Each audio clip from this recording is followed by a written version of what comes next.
Hi. Just making a real quick video because yesterday I was slowed down a little bit, brought back. The main message is we still have time. We still have time, and there's an order. We have to go in order. We have to honor the process. And this stage is about going within. Can't skip the internal. Whenever you try to skip ahead of the internal, the inner work, you're going to hit a brick wall.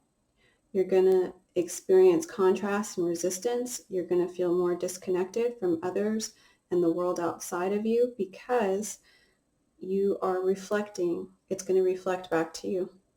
So I have to be uh, very aware of that journey, the process, because I've been going through it myself. So it's like instead of jumping ahead to solutions, people, including yourself, you wouldn't be ready for the solution if you haven't addressed. Anyways, years ago they started with that whole saying, there's an app for that, right? I didn't take it seriously. I ignored it completely, but there really is. And what I've discovered recently and what has worked for me, because this time is a time of immense energetic pressure, especially if you receive a lot of energies from other people or the things around you, and you take that on heavy, um, there's a sense of panic. There's a sense of high anxiety. I myself have a lot of anxiety.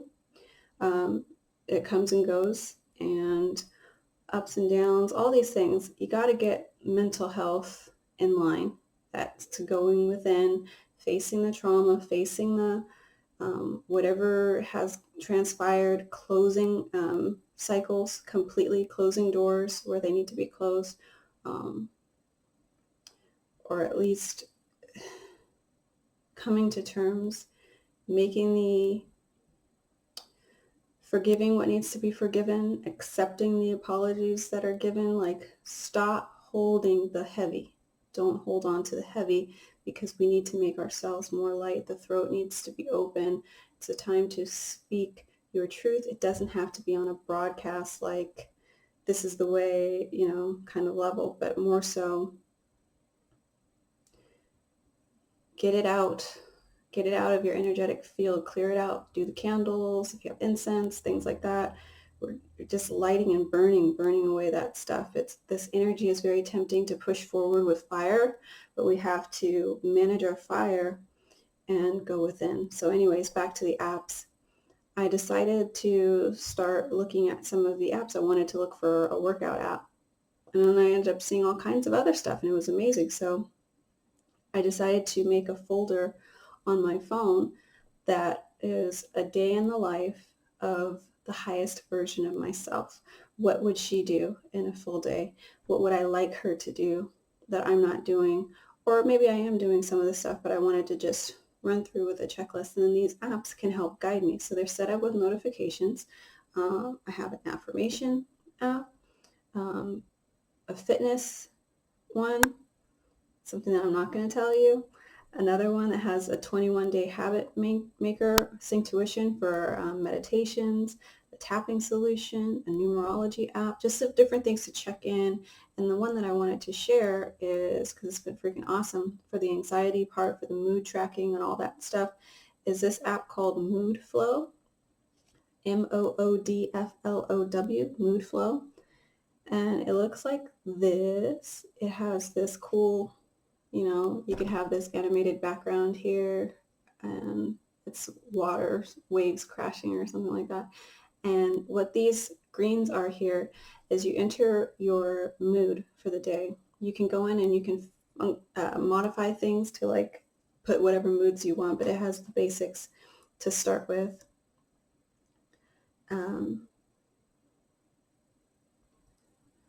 So it has the date, no mood set.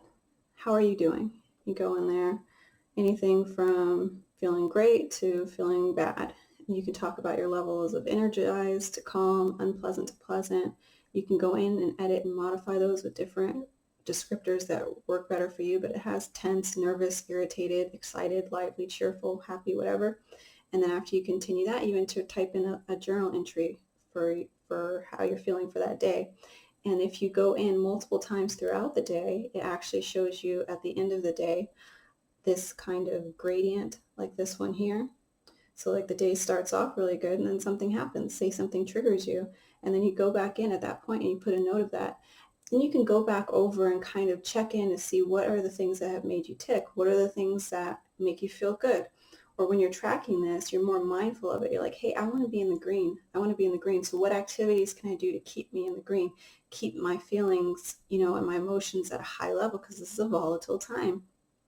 And just keep that focus inward, inward, inward. How does that, this is going on, but how does that affect me? How do I want to be at the end of the day? And also not being hard on yourself if you're not in the green. So a part of this big thing for me, I'm always very, very hard on myself. And a lot of people who take on a lot of energy tend to be that way as well. So if you have that habit of being hard on yourself, just see on there, allow yourself to see how that affects you. How do you affect yourself by being hard on yourself?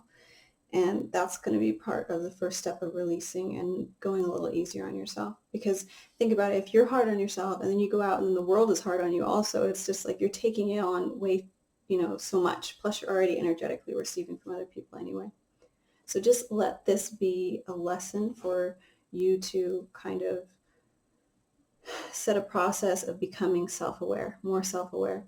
And I really love this app for that. There's also a little section where you can put in your goals, a challenge, a habit challenge for yourself.